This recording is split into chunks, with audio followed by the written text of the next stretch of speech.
without government getting into phase 3, that is the rescue itself. The issue of underage drinking was brought under the spotlight 2 years ago when 21 teenagers died at a Nyobeni tavern in the Eastern Cape. Now, as the class of 2024 prepares to conclude their academic journey, some of them engage in the so-called pens down events. And during these parties, young children engage in excessive bouts of alcohol and drugs. Let's discuss this further with Mokebe Thulo from Aware.org. She is the CEO there. Mokebe, a very good afternoon to you. Thanks very much for your time. I know how difficult a conversation this can be. Good afternoon, Vuyo, and good afternoon to your listeners. Thank you so much for the platform to discuss this very important topic. And indeed, it can be a difficult one.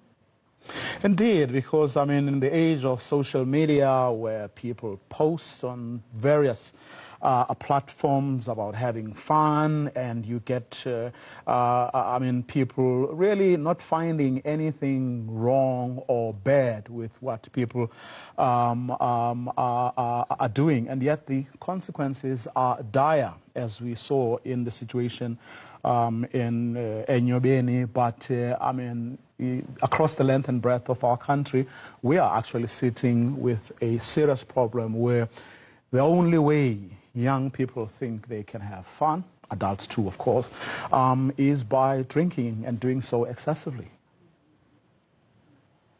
Yes, Vuyo. Unfortunately, it seems we live in a time where the consumption or overconsumption of alcohol has been normalized to a point where it has gone overboard. As you say, we have seen very many unfortunate consequences of such beliefs.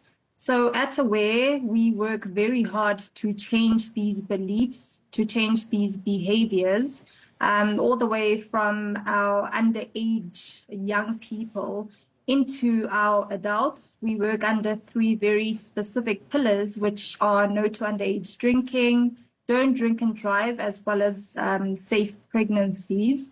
But the focus of the work that we do, which is our key pillar, is no to underage drinking. And how has the response been like?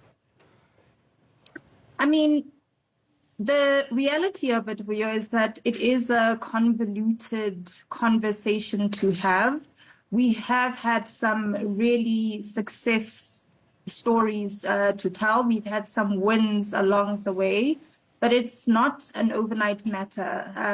The fact that we find ourselves here is not something that happened overnight, and therefore the solution cannot be expected to be overnight either.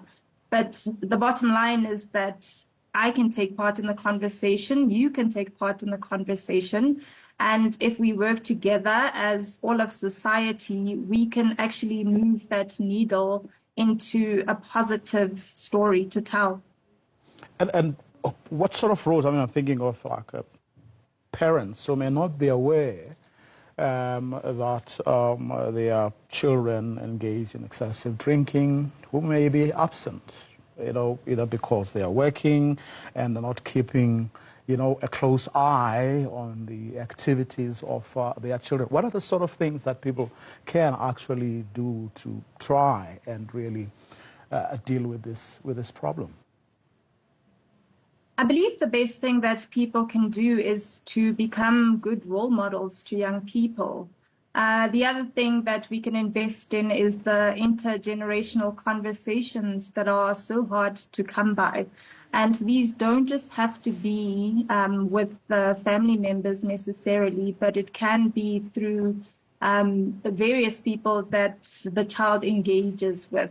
So other people in the community, it can be conversations that are had at school. It can be conversations that a young person is perhaps forced to have with their friend's parent, for example.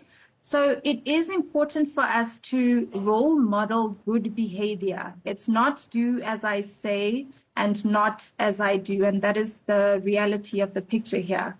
almost half of the young people in this country have tried their first drink, and I mean underage young people, looking at ages 11 to 17.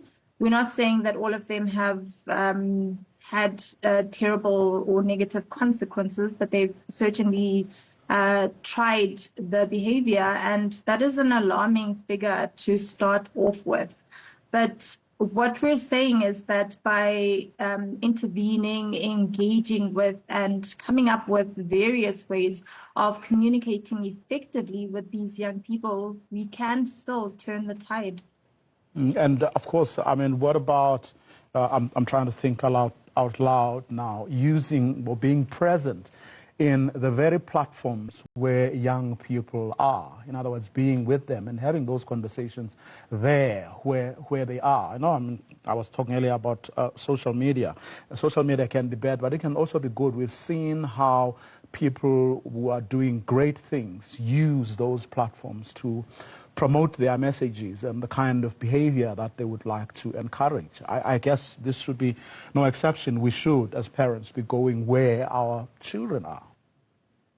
Absolutely. And I mean, it depends on who you are and where you are doing it. What we often say is that as the older people, what we hope are the responsible people, we have to meet young people where they are, as you say, and often it is in a social media setting.